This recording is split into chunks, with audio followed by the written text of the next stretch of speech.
Qatar is a very food-obsessed nation. We eat out a lot, we love to dine out, and also it's extremely multicultural. Hello and welcome to Qatar 365 with me, Laila Humaira. Sahten, bon appetit! You can probably guess that on this episode, we'll dig in to all the different types of food available here in Qatar. It really is a melting pot of multicultural cuisine. On the surface, there are many fancy high-end restaurants across Doha. Every taste is catered for. But let's dig a little deeper and find some real gems. Adil Halim went on a hunt to find some of the international delicacies on offer here. Zheng Jiani's family restaurant specializes in traditional northeastern Chinese food. She says a lot has changed in Doha since her parents opened their first restaurant here more than a decade ago. Now open in West Bay, the coordinates may have changed, but Jiani says the passion has not. Why I opened my restaurant? Because I love to eat. Yeah. Food blogger Rachel Morris is excited to see more mom-and-pop shops popping up around the city. Qatar is a very food-obsessed nation. We eat out a lot, we love to dine out, and also it's extremely multicultural. So a lot of people want to replicate their tastes of home here. Jiani says it's much easier to find Chinese ingredients here now than it was a decade ago. When we go to China, we'll put our luggage. Yeah, but now it's better because they have a supermarket here, Chinese supermarket. So it's more easy for us. Really liked it. I think you're a swimmer now. Hi, Saigon, how are you? Hey, cute, great to be back.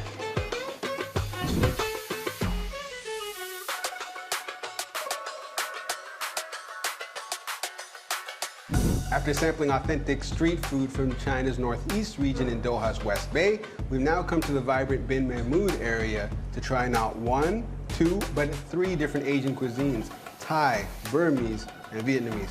Let's dig in, Rachel. Get into it.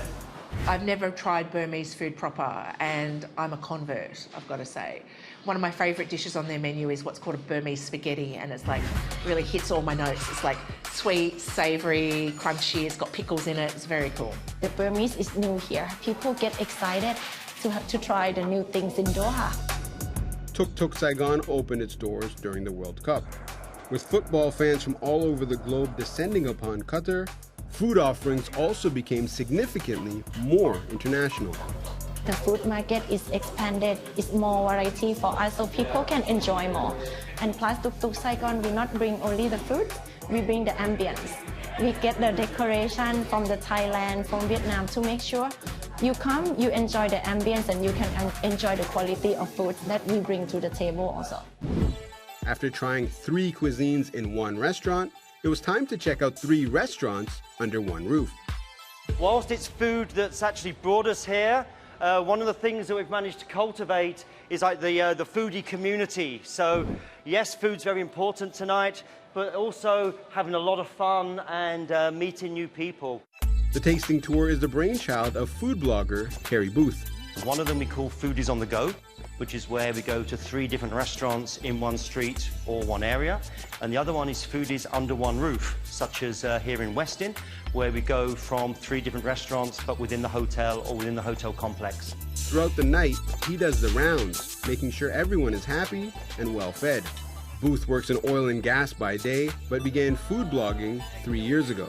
I do it for fun. That's why I do it. I really get a lot of enjoyment out of exploring my passion. And there's two parts of it. I'm actually taking individual guests out of their comfort zone from areas in Doha into other ones that they may not even know exist. So they trust me on that. And also I'm trying to help other restaurants, especially the smaller businesses, bringing people to them that maybe never heard of them.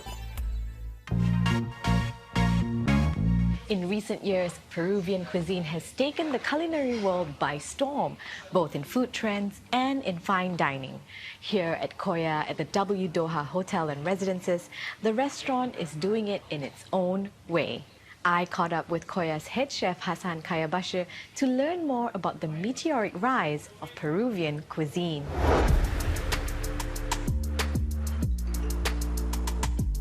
When people think about Peruvian cuisine, they think ceviche, quinoa. But there's so much more to it than that, is there, Chef? Definitely, definitely. Ceviche is a kind of what represents the Peru. But there are, for sure, there's more than that. 3,000 maybe different type of potatoes, like nearly 100 types of corns. And like before 16th century Europe in the East, we didn't know what the potato was. It's originally from Peru. And there are chilies that's specific to Peru also. It goes almost in everything in the Peru that you cook. And personally for you, what makes Peruvian cuisine so special? The first thing I would say that the rich diversity of the Peru, because they are heavily influenced by the Japanese, the Chinese, as well as the European, has been blended throughout the years in Peruvian style, and the other products they brought through from Japan and the China that they created. Of course, it's called the Chifa cuisine that you find only in Peru. This is Chinese influence in the Peruvian cuisine, as well as the Nikkei that is Japanese influence in the Peruvian cuisine, which is highly accepted around the world. And there is an explosion of Peruvian restaurants in the past 20 years in the world because its diversity and its richness. And Chef, I've heard you've prepared some ingredients for us today. What will you be making? We're not gonna send you back with the empty stomach. We have here one dish called arroz Nikkei, which is our signature dish, and it's amazing. Why don't you let me show you in the kitchen? It's amazing.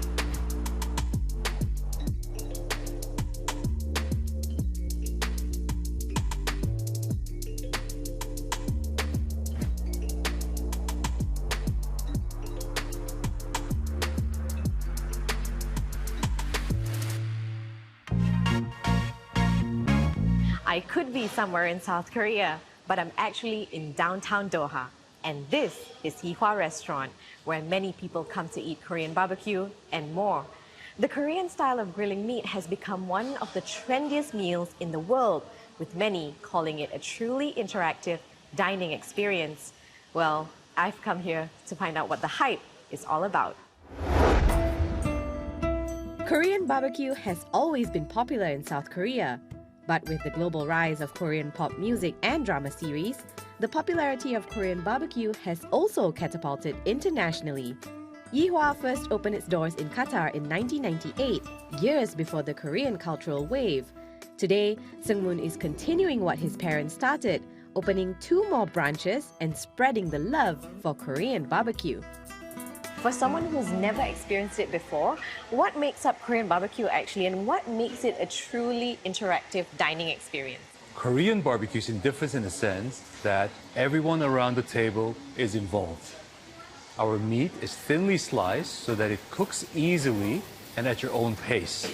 We also offer a different variety of side dishes that complements your meat in a lettuce wrap. With the amount of food served in a Korean barbecue, it's best enjoyed in a group of friends or family. It's a sound that would entice any meat lover, and the smell makes it irresistible to taste. And once you've taken a bite, it will leave you wanting more. Seungmoon says there are no rules in eating Korean barbecue. Anything goes. But there's one thing to keep in mind. Many people think that the meat should be cut before it goes on the grill. The correct way of grilling is to wait for it to be probably about a medium rare before you take the scissors and cut it into small pieces. Whether you eat it for lunch or dinner, as a couple or in a group, the mix of dishes, sauces, meats, and flavors make Korean barbecue as dynamic as the country itself. From South Korea to Southeast Asia, and from barbecue to comfort food, we're now at Mama Rosie, a restaurant with an extensive menu of Malaysian and Indonesian cuisine that promises the taste of home-cooked food. Born in Malaysia, Mama Rosie first came to Qatar with her family in 1996. Not long after, she started cooking meals for her fellow countrymen who also immigrated but without their families, to give them a taste of home away from home. Through support from her community, she expanded what started as a home-based business to the restaurant she has now. Beef rendang, laksa, and satay. These are some of Malaysia's national dishes and the most popular ones at Mama Rosie restaurant. Some of her dishes taste like they're homemade because they're handmade. This is the flat noodles where we use rice flour To make these flat noodles, you have to steam it. Once you steam one layer and then cut it, then you steam again one layer, you cut it. And it's not really easy how to make it, but it's delicious to eat. Not far from Mama Rosie is Polka, the first and only Polish restaurant in Qatar. Magda looked to open Polka in late 2022, mostly because she missed eating Polish food. But she also wanted to share a piece of her culture with others, from the food to the decorations. It looks like a little museum. We did almost everything by the hand, and we built a lot of things from the wood. There's more to Polish food than just pierogi or dumplings. And Polka's menu promises a dining experience of a typical meal on a weekend in Poland. We have, we call it squeezed cabbage here, but in Poland we call it gołąbki. It's cabbage rolled with meat and rice. And this is something like a pizza, we call it zapiekanka. It's delicious. Magda and her chef are always trying out new recipes to expand the restaurant's menu, hoping it will continue to fulfill the reason why she first started. For me, the most important is to sharing my culture. Sharing the culture by food, it's the most thing which makes me happy.